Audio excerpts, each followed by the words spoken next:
मैं इस 7 किंगडम्स की रानी बनने के लिए तैयार नहीं थी। ले जाइए, यहाँ बैठिए।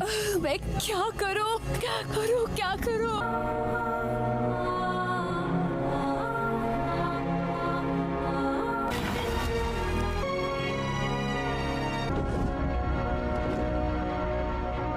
तो नमस्कार दोस्तों, आज हम बात करेंगे हाउस ऑफ ड्रैगन के सीजन 1 के एपिसोड 10 की।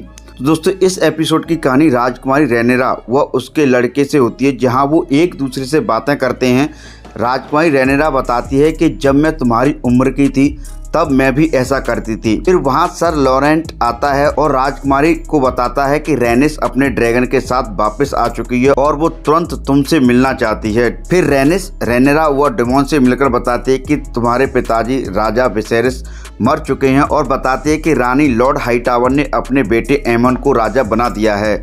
और ये भी बताती है कि अब सिपाही तुम्हारे व तुम्हारे बच्चों के पास आ रहे हैं, तुमको स्टेप स्टोन छोड़कर चले जाना चाहिए। फिर रानी रैनिस वहाँ से चली जाती है।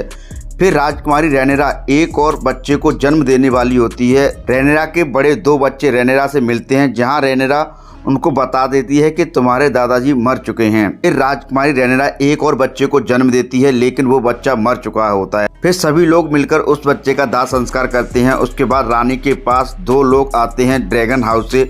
वो समझते हैं कि वो हम पर हमला ना कर दें, लेकिन वो राजा का ताज लेकर आते हैं, जिसे राजकुमारी रैनेरा को पहनाया जाता है। फिर राजकुमारी रैनेरा एक सभा करती है सभी लोगों के साथ, जहां वो लड़ने के बारे में प्लानिंग करते हैं। फिर राजकुमारी रैनेरा रानी रैनिस से ड्रिफ्ट मैरिज के बारे में पूछती है। फिर प्रिंस डेमॉन सारी प्लानिंग बताता है कि कैसे क्या करना है। वो बोलता है कि अपने 3 लड़के ड्रैगन की सवारी करेंगे।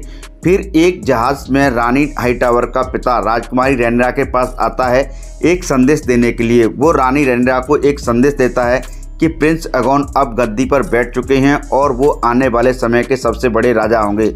लेकिन रानी रैनेरा हाईटावर के पिता को गद्दार बताती है और बताती है कि राजा विसेरिस ने मुझे राजा घोषित किया था। फिर रानी रैनेरा वहाँ से चली जाती है। रानी हाईटावर का पिता जंग का ऐलान करके वहाँ से चला जाता है। फिर डेमॉन रानी रैनेरा से पूछता है कि वो जंग का ऐलान करके जा चुके हैं, तुम इसके लिए अब क्या करने वाली हो। डेमॉन रैनेरा पर काफ़ी गुस्सा करता है और वहाँ से चला जाता है। दूसरी तरफ रानी रैनिस लॉर्ड कॉरिस से मिलती है। लॉर्ड कॉरिस की तबीयत काफ़ी बिगड़ चुकी होती है।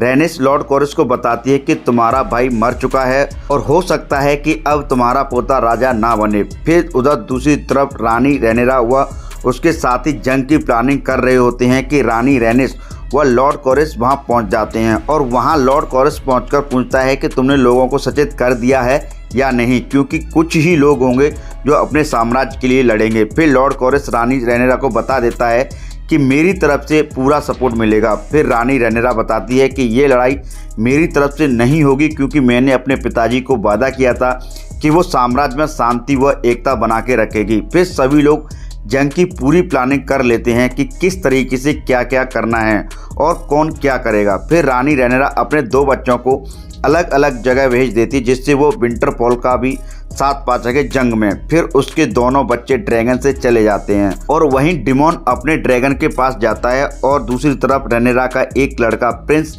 Viserys Valerian house of dragon जाता है और रानी रैनेरा का संदेश वहां पहुंचाता है, जहां वो राजा को अपने पिता की शपथ याद दिलाने का संदेश देता है। लेकिन वहां का राजा उसे अपनी किसी भी लड़की से शादी करने का ऑफर देता है, लेकिन प्रिंस विसेरिस वेलेरियन मना कर देता है।